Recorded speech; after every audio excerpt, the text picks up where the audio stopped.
Hello everyone, welcome to Study with Palak, your one-stop solution for all queries and doubts regarding JKPSC lecture post of zoology. So today we are going to talk about the trout culture. और trout culture जब मैं बात कर रही हूँ ना तो बिल्कुल सिमिलर है जैसे कि हमने कार्प कल्चर पढ़ा था। ठीक है, कार्प कल्चर मैंने कल पढ़ाया था लास्ट वीडियो में।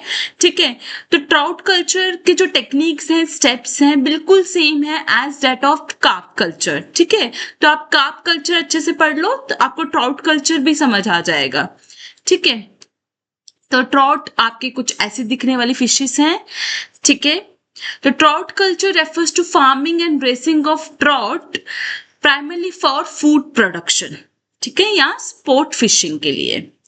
ठीक है, सबसे जो famous most commonly cultured species हैं वो है आपके rainbow trout and brown trout.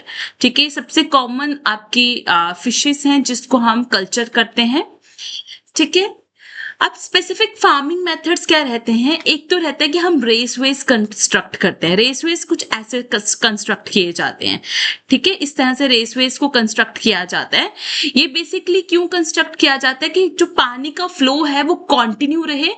ठीक है, ऑक्सीजन जो है प्रॉपर से सप्लाई होती रहे और जो आपके वेस्ट वगैरह हैं वो आपके फ्लोइंग वाटर के साथ रिमूव होते रहें। ठीक है, तो हम एक लॉन्ग नैरो चैनल्स कंस्ट्रक्ट कर देते हैं।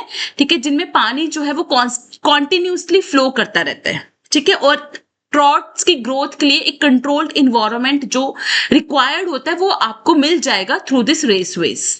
ठीक है, दूसरा रिसर्कुलेटिंग एक्वाकल्चर सिस्टम जो कि आजकल बहुत ज्यादा हम लोग अप्लाई कर रहे हैं। क्यों कर रहे हैं? बिकॉज इसमें आपका जो पानी है उसकी फिल्ट्रेशन भी हो रही है और हम पानी 99% पानी को दोबारा से रीयूज कर रहे हैं। पानी का वेस्टेज नहीं हो रहा। ठीक है, तो इससे क्या हो रहा है कि इन्वायरमेंटल हम कंडीशंस को प्रॉपर से कंट्रोल कर पा रहे हैं, रिसोर्सेज को सस्टेनेबली मैनेज कर पा रहे हैं और पानी के वेस्टेज को रिड्यूस कर रहे हैं।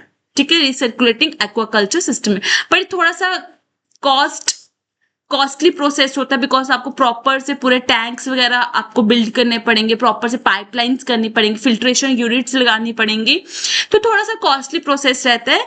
इसलिए हर कोई इसको नहीं कर पाता है, बट ये जो है आने वाले टाइम का सबसे बेस्ट प्रोसेस रहेगा क्योंकि पानी की दिक्कत तो आजकल आ ही रही है, तो पानी का जो है वेस्टेज है वो यहाँ पे रिड्यूस हो रहा है। इसलिए ये बेस्ट प्रोसेस रहने वाला आने वाले टाइम पे। बेशक ही कॉस्टली है बट ये बेस्ट है। ठीक है, तो ट्राउट कल्चर या एक्वा कल्चर बेसिकली हम क्या करते हैं, वही हो गया जैसे कि carp culture, prawn culture, pearl culture हमने पढ़ा था कि हम किसी भी फिश की जो कल्चरिंग कर रहे हैं वो एक कंट्रोल्ड इन्वायरमेंट में कर रहे हैं और फॉर कमर्शियल पर्पस या रिक्रिएशनल पर्पस के लिए हम ये एक्वा कल्चर करते हैं। ठीक है, अब ट्रॉट्स के लिए कंडीशंस क्या है? पानी का जो टेम्परेचर है, trout thrive in cool and well oxygenated water. ठीक है, they survive in cool and well oxygenated water, तो temperature should be between 5 degree to 18 degree Celsius. ठीक है, and they can tolerate up to maximum 25 degree Celsius. ठीक है, पानी में dissolve oxygen present होनी चाहिए and the level should be 5.8 to 9.5 milligram per liter. 1 liter of water should contain 5.8 to 9.5 milligram of dissolved oxygen. ठीक है, pH of the water should be slightly alkaline, that is 7 to 8, which is very much ideal for the trout culture. ठीक है, water should be clear with low turbidity. ठीक है, and this clear low turbid water is preferable for trout culture. ठीक है, ठीक है, ट्रॉट्स जो है क्लीन वाटर में सरवाइव करते हैं। ठीक है, तो क्लीनिनेस मेंटेन करना बहुत ज्यादा इंपॉर्टेंट है ताकि कोई डिजीज वहां पर ना हो सके। ठीक है, इन्फेक्टेड फिशेस को हमें रिमूव करना है फ्रॉम द टैंक्स। ठीक है, इमीडिएटली। ठीक है, और अगर कोई आपको लगता है कोई डिजीज है, कोई इन्फेक्शन हो गई है, तो you should consult to expert immediately. ठीक है, क्योंकि आप फूड के लिए ट्रॉट को ग्रो कर रहे हो ना, खाने के लिए कर रहे हो, तो खाने के लिए जब आप किसी चीज को ग्रो कर रहे हो तो वो डिजीज फ्री होना चाहिए, साफ सुथरे पानी में होना चाहिए, तभी तो आप उसको कंज्यूम करोगे ना। ठीक है, stocking density should be carefully managed. ठीक है, based on power supply, temperature, water quality and feed availability.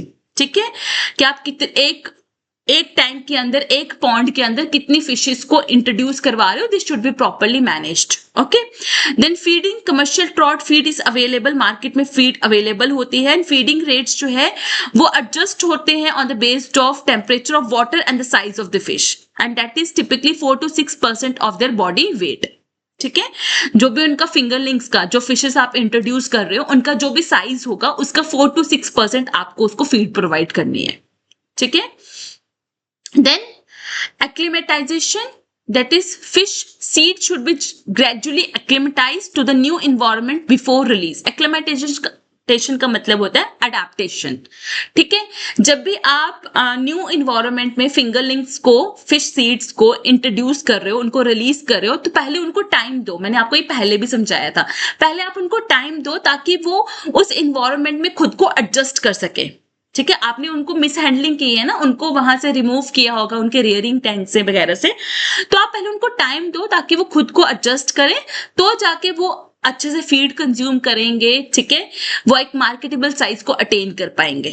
ठीक है, and you have to maintain the flow of water in recirculating aquaculture system, appropriate water flow rate is maintained with, ठीक है, and which is very much important for the temperature control, oxygenation, waste removal. ठीक है, तो पानी के flow को भी आपको मेंटेन करके रखना है।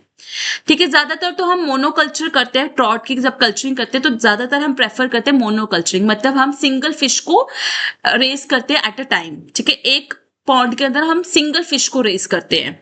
ठीक है, मतलब सिंगल स्पीशीज को रेस करते हैं इंस्टेड ऑफ पॉलीकल्चर। तो हम ज्यादातर हम क्या करते हैं, मोनोकल्चर हम ज्यादातर प्रैक्टिस करते हैं इन ट्रॉट फार्मिंग। ठीक है, then intensive systems often involving raceways और tanks are typically used to maximise production efficiency. ठीक है, तो एफिशिएंसी को ज्यादा मतलब मैक्सिमाइज करने के लिए, ज्यादा प्रोडक्शन को इंक्रीज करने के लिए हम इंटेंसिव सिस्टम्स को फॉलो करते हैं। ठीक है, मैंने इंटेंसिव सिस्टम, एक्सटेंसिव सिस्टम ये भी पढ़ाया हुआ है। ठीक है, तो आप एक्वाकल्चर की जो सबसे स्टार्टिंग वीडियो है ना, इसका लिंक मैं आपको ऊपर दे रही हूँ, ये आप जरूर पढ़ लेना। इसमें आपको इंटेंसिव और एक्सटेंसिव फार्मिंग के बारे में पता चल जाएगा। ठीक है, इंटेंसिव फार्मिंग से आपकी प्रोडक्शन जो है वो ज्यादा मिलती है as compare to extensive farming. ठीक है, तो आप वो पढ़ लेना। ठीक है, then seed source, reliable sources of high quality trout eggs और फिंगरलिंग्स आर एसेंशियल। तो जब भी आप जो भी फिंगरलिंग्स को आप इंट्रोड्यूस करोगे टैंक्स में, तो आपको देखना है कि वो हाई क्वालिटी के एग्स होने चाहिए। ठीक है, ट्राउट फॉर्म्स ज्यादातर लोकेटेड होते हैं नियर नेचुरल स्प्रिंग या स्नोफेड स्ट्रीम्स के पास होते हैं। ठीक है, क्योंकि वहां पे आपको क्लीन कूल वाटर जो है वो अवेलेबल होगा। ठीक है, तो अब ये एक पूरा मतलब एक डेटा है जो कि कश्मीर में ट्राउट फार्मिंग को लेकर है। ठीक है, तो history of introduction of trout in Kashmir very interesting है। ठीक है, क्योंकि इसका जो फर्स्ट बैच था ट्राउट एग्स का, ठीक है, अबाउट 10,000 एग्स थे, वो आपके यूके से आए थे। ठीक है, 1899 में। ठीक है, और उसके लिए कश्मीर के जो महाराज थे, महाराजा ने जो था एक कश्मीर स्टैक ट्रॉफी उनको प्रोवाइड की थी।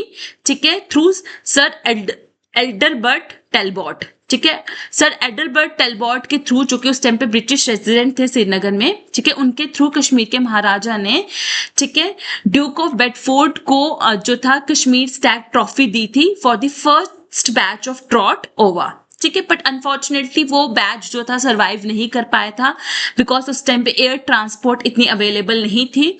ठीक है, फिर सेकंड शिपमेंट जो थी वो हमारी आई थी एक अच्छी खासी कंडीशन में from the Scotland in the month of December 1900। ठीक है, थ्रू मिस्टर JS मैकडोनल्ड। ठीक है, जिसके अंदर 1800 फ्राइज थे। ठीक है, फ्राई मतलब मैंने बताया था लार्वा। ठीक है, उसमें से 1000 जो लार्वास थे वो हमने ट्रांसफर कर दिए थे टू दी पंजागाम डचिगम, जो कि श्रीनगर से 24 किलोमीटर अवे था, और 800 फ्राइज जो थे वो हमने रेयर किए थे in a premises of private carpet factory owner थे। ठीक है, कहां पर, इन दी कानखा इमोला। ठीक है, हार्ट सिटी में। ठीक है, कानखा इमोला में 800 फ्राइज को हमने रेयर किया था। ठीक है, तो 1800 फ्राइज का सेकंड बैच आया था, जिसमें 1000 फ्राइज हमने पंचगाम डचिगाम में ट्रांसफर कर दिए थे, और 800 फ्राइज हमने सिटी में ही रखे थे, कानखाई मोला। ठीक है, वहां पे प्राइवेट कारपेट फैक्ट्री ओनर था, तो उनकी परमिसेस में ही हमने 800 फ्राइज को रेयर किया था। ठीक है। Trout fisheries in the state of J&K जो है काफी ज्यादा इंक्रीज हो गई थी ड्यूरिंग द लास्ट 2 डिकेड्स, ठीक है, with the establishment of the mother trout fish farming project at Kokernag.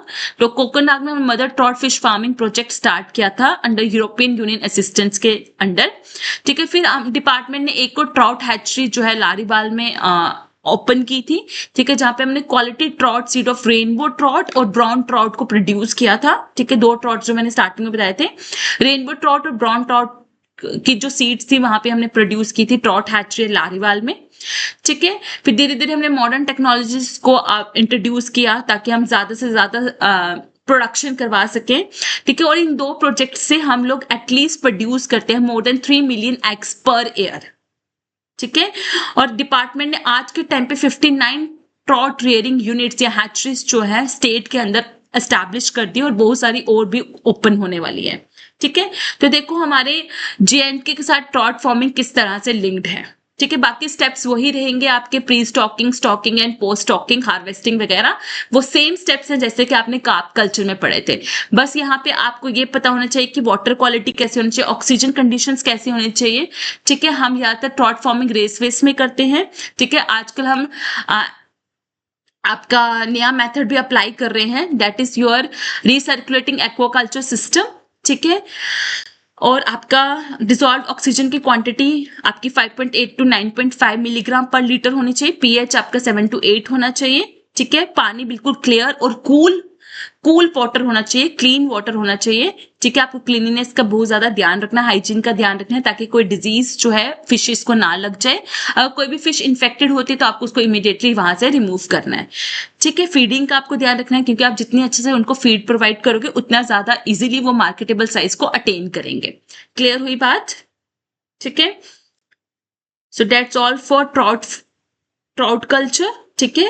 For further videos, do like and subscribe Study with Palak. You can join my Telegram group and the link of the group is given here. Here you can get all the PDFs, class updates and MCQs and you can directly interact with me, ठीक है, because I believe more we connect, easier the success becomes. So just one click and you search and share.